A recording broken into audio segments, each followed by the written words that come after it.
Welcome to the show. From Peterson's, I'm Taylor Sienkiewicz, and you're listening to You Have a Cool Job, a podcast highlighting those who took their profession in a unique direction and what they did to get there.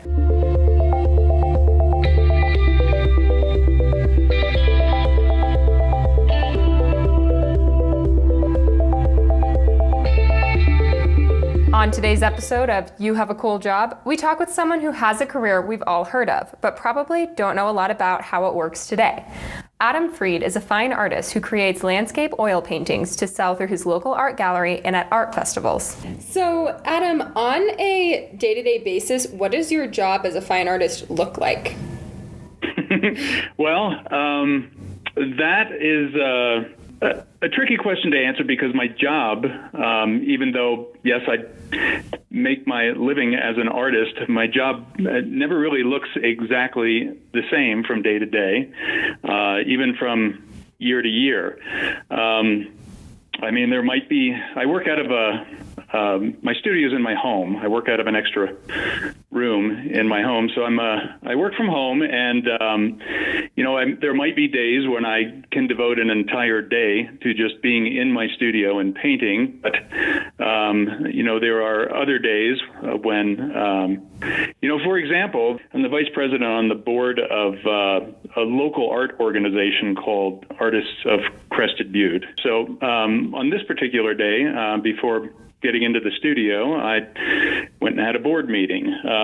But from year to year, it changes too. There was a time when I had led a bit of a gypsy kind of life. I traveled all around the state of Colorado, and I made almost entirely all of my sales from participating in art festivals. During this nomadic time, Adam would attend 8 to 10 festivals throughout Colorado during what Adam says is the on-season of selling art, the warmer months when there are outdoor art festivals. Adam is also married and has 2 children. He said that during this time, his family would go with him to many of the festivals and make little vacations out of the trips. He describes this way of life. So we'd set up my booth at the event, and I would hunker down and try and peddle my wares for the weekend, and my family would, play tourist, and they'd go out and see the sights, and then in the evenings when the event was over, we'd go have dinner, and it was actually a really fun and memorable part of my life is trying to figure out how to make a living as an artist. However, after several years of this, the art festival market started to change, and Adam found that he couldn't sell as much as he could before. So Adam decided to switch his direction. Here in the little town where I live in Colorado, Crested Butte, I'd say over the last decade or so, this little town has really turned itself into a fantastic little art market. So my focus started to change to looking more closely at what I can do locally here and getting involved in local organizations and seeing, what the galleries could offer me here, but also what local market events, local festivals, art festivals could offer me as well. As for what this community market looks like, Adam again described an on and off season with more selling art at markets and galleries in the warmer months and doing the actual painting in the colder months. Every Sunday there is a local art market that has really sort of come into its own. So for the past few years, I have really thrown myself into making sure that I am out there every Sunday, participating in that particular event. And then when the summer season is through, then I move a few of my pieces into the gallery where I've had the pleasure to be working at for a while now. That is Adam's current venue scene, but he then described his timing for the actual making of the art. I actually tend to do most of my painting during the winter because during the summer I try and get myself out there and make myself as visible as possible and do as many of these venues and events as I can to try and sell my paintings. And it works out well too because my boys, well, my oldest son has gone off to college now, but his younger brother is here. But so the cycle is pretty much still the same. The kids, when they're out of school, I'm out there trying to sell my paintings. And then in the fall, when the kids go back to school, I go back into my studio studio. When you picture the creation of landscape paintings, an image of an artist with a giant easel sitting in a field may pop into your head. But Adam works with photographs he takes in the warm months so he can paint during the winter. I am a studio artist. I work mostly from photographs and drawings that I've done on location. Occasionally I'll go out and paint plein air. I'll paint something on location, but mostly I work from photographs here in my studio. So during the wintertime, ideally my inventory has been depleted. And so I get back into the studio and I try and build that inventory back up. And if I'm lucky enough, my efforts during the summer season, which is when I make, I would say 80% of my sales, during that summer season, I usually am able to secure a commission or two, which is kind of nice to kind of ride me through what we call the off season. We have here in Cresta Butte, we have two very distinct off season. There is a downtime in the fall, and then there is a downtime in the spring after the ski resort closes. Definitely. So another thing I've been noticing talking to different people like you with these sort of creative entrepreneurial blended careers, it's like art is blended with business, which are two different headspaces a lot of times. So how do you switch over between those, between creating and selling? Right. Well, the first thing that I'll mention in that regard is that my business would be in utter chaos if it wasn't for my wife. She works for a local bookkeeper here in town, and she also handles a lot of the numbers and business side of what I do. I do think that in terms of when I'm actually out there at an event trying to sell my paintings, I do think that there is something, I don't know if it's from a business point of view, it's more of a people point of view, where I think you have to be able to talk a little bit about your artwork and yourself, and you have to be able to make connections with people. I think that is important, and I actually enjoy that part of what I do. And I think that if someone is interested in buying a piece of artwork, I think that meeting the artist, the person that created that piece of artwork, certainly goes a long way. So being open and receptive to, to having conversations with people is actually really important, and that's actually a really good question, because yes, it's important that you are creating these. It's important to me that I'm creating these paintings, but you're right. You have to get out there and you have to figure out. You have to connect these paintings with potential buyers. Right. It's kind of an introvert-extrovert type of thing. Exactly. And then, Adam, how did you get started as an artist? Well, my earliest memories from childhood are, they all revolve around making art, creating things. So, it was always just something that I did. And, when I was younger, it was kind of my fallback, my therapy. And honestly, it's my place of sanity still to this day as an adult. So I always had an innate interest in making art, and like most things, if you have a strong interest in it, you're going to keep doing it, and you think that over the course of time, your skills at whatever that thing is that is of interest to you, your skills will improve. And so I just did this for fun for a long time, just something for myself. But when I went to college, so I didn't really have a clear idea of what I wanted to do with this interest that I had in art. So I started out as a design major when I was in college, but eventually I started to realize that I would always be creating art for somebody else. And so there was a side to me that was a little more selfish than that. I wanted to be creating for my own pleasure. So I started mixing my design classes in with just some studio classes, painting, drawing, that kind of thing. Mm-hmm. And then I don't even think things came into focus at the collegiate level for me until I was, late in my sophomore year. I took an education class, and I ended up graduating with a Bachelor of Science in art education.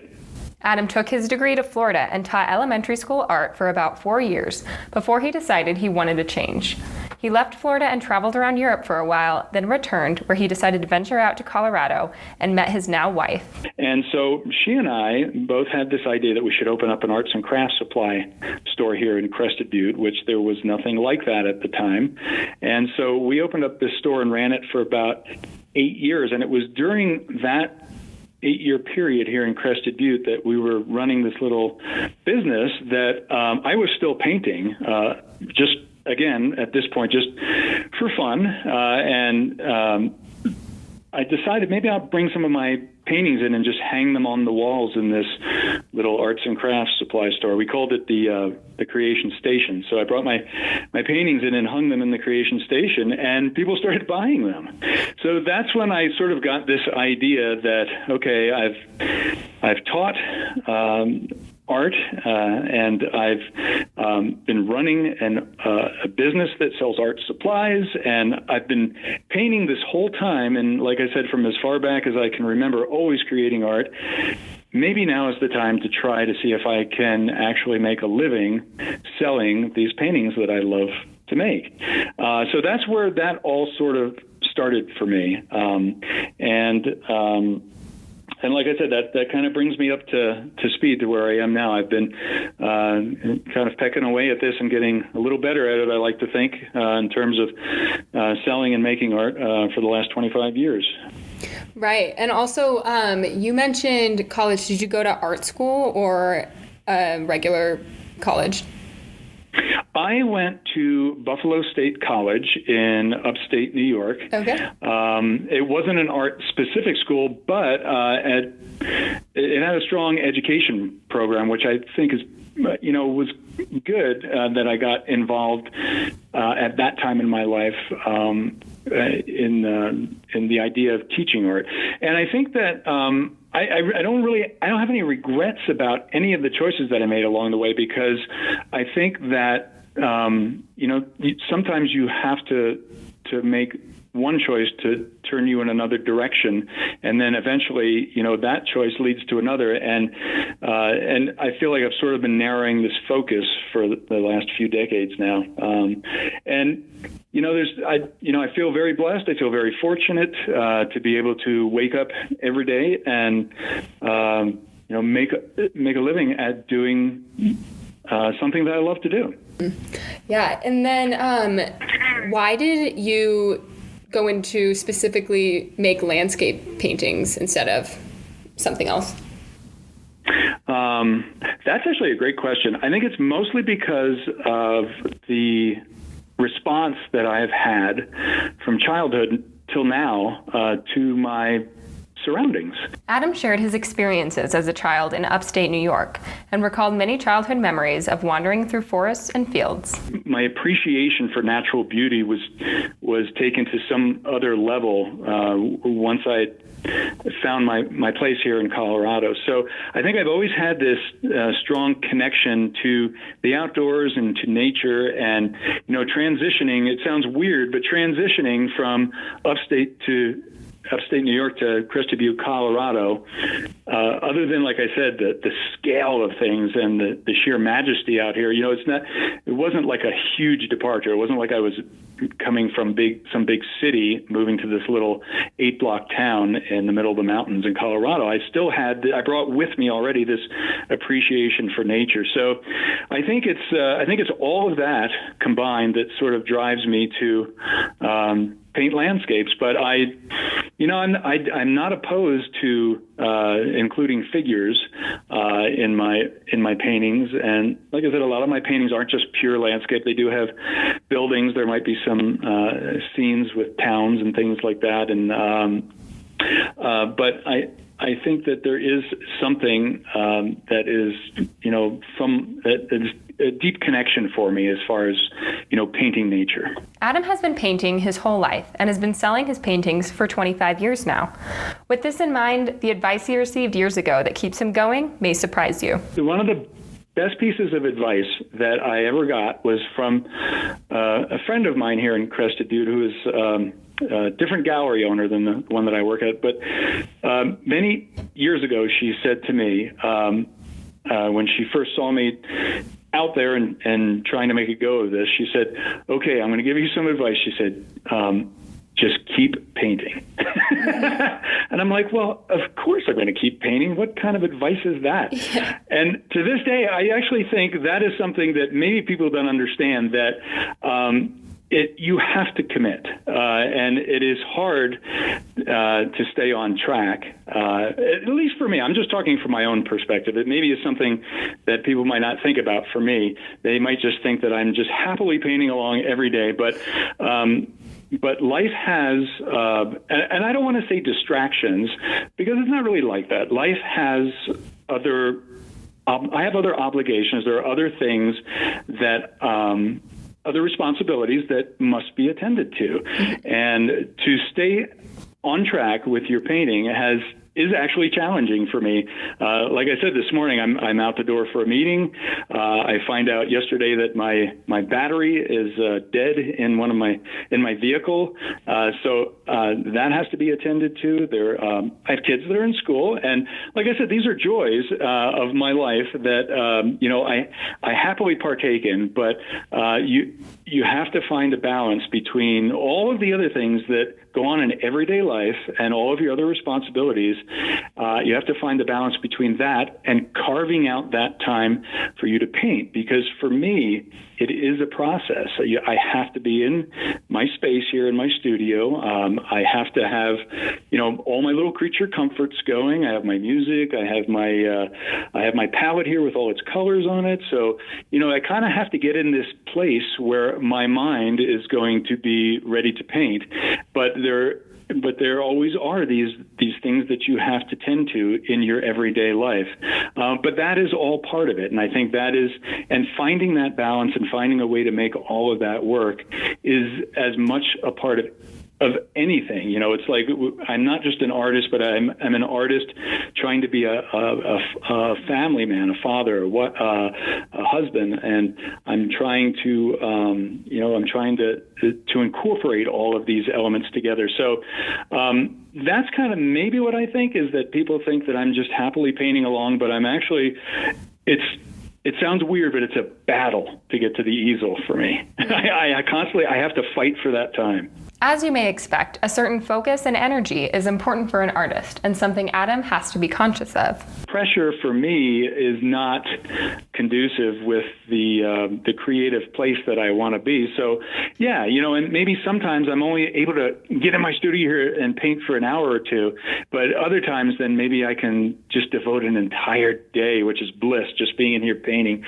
So, it's kind of like that. You kind of have to keep your head in the right place, and you kind of have to keep you have to be a little organized, which again, there's an old saying, trying to organize artists is sort of like trying to herd cats. But my wife really helps me with the organizational aspect of my life, and it's always a challenge to kind of keep that all together. Painting is an art form we all know and love, but the modern day version of the career of painting is something we don't see all of the behind the scenes aspects of. We hope you're inspired by Adam's story and enjoyed taking a look into an artist's studio. Thanks for tuning in. We'll see you next week.